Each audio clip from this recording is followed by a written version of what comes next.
Right on, people, and welcome back to my channel. Now I go by the name of Mr. Midas, and you could have been anywhere else in the world right now, but you are with me and I appreciate that. Now if you're new to the channel, make sure you hit that subscribe. We're working towards that 1.5. And shout out the Golden Gam, welcome back. I love to see you. Let's get into this. Firstly, we got to talk about the two new controllers. Yes, those new DualShocks look sexy. Come on, fam, that cosmic red though. Woo! So Sony announced last week in a Wired article that there are 25 titles in development for the PlayStation 5. 25, you know, that is a mazza.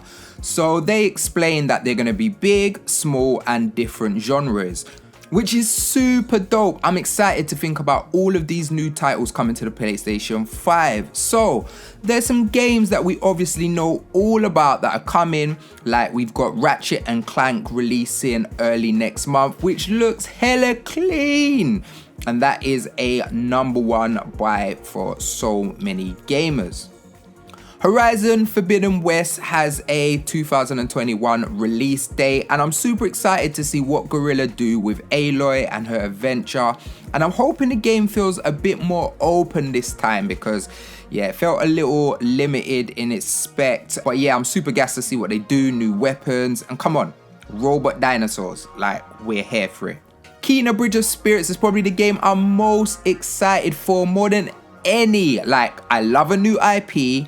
I love the art style of this game, and I feel like this is the type of game that is missing from the PS family. God of War Ragnarok was announced. Like, we don't know nothing but a logo, but we know it's gonna be sick. God of War is probably the best PlayStation 4 game made. Not my favorite, but yo, levels. Gran Turismo 7 is coming for you car junkies, and you know it's going to be looking hella crisp. Now there's been lots of rumors about a new Uncharted game that's going to be made by another studio in the PlayStation family, not Naughty Dog, which I would love. Like, I'd love to see it tie into the movie. We get to see a young Nathan Drake, like almost like a Tomb Raider reboot, or just fleshing out the world more, just like how they did with Lost Legacy, which explored two female protags. We had Chloe Fraser, who was Drake's love interest in Uncharted 2, and Nadine Ross, who was the antagonist from Uncharted 4. Obviously, we're getting a new Spider-Man. I'm talking Spider-Man 2, and I'm hoping it's going to be a mix of Peter Parker and Miles Morales. Like, yeah, and I really wonder if there's going to be segments of the game with Peter in Europe from the Miles Morales Spider-Man game that dropped this year. We must be getting a sequel to Ghost of Tsushima. I need to explore more about Jin Sakai's story. That game, one of the coldest games from last year.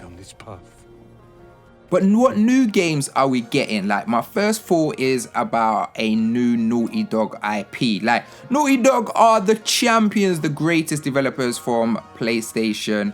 Like, I'd love to know what they do. Like, let's break this down. Their last new IP was The Last of Us, fam. Like, one of the biggest games out there. So could you imagine what they're gonna do next? Me personally, I'd like to see them do something in the fantasy realm. I'm talking something like Final Fantasy VII Remake, like sick graphics, but with a real sick narrative. Or something in space, like they can do their own take on a Mass Effect, but with that Naughty Dog edge, like that would be crazy. But this article is discussing PlayStation 5 titles. So I was thinking about partnered games. Like, we already have two announcements from Square Enix, PlayStation 5 exclusive. Firstly, Final Fantasy 16, which is mind-blowing that we're getting another game from the FF series exclusive on the platform. And that's super impressive for Spoken, that we spoke loads about, and I gassed up about it in another video, so make sure you go and check that out. But what about something that hasn't been announced? A partner game. I'm talking a new Persona. Yes, Persona 6.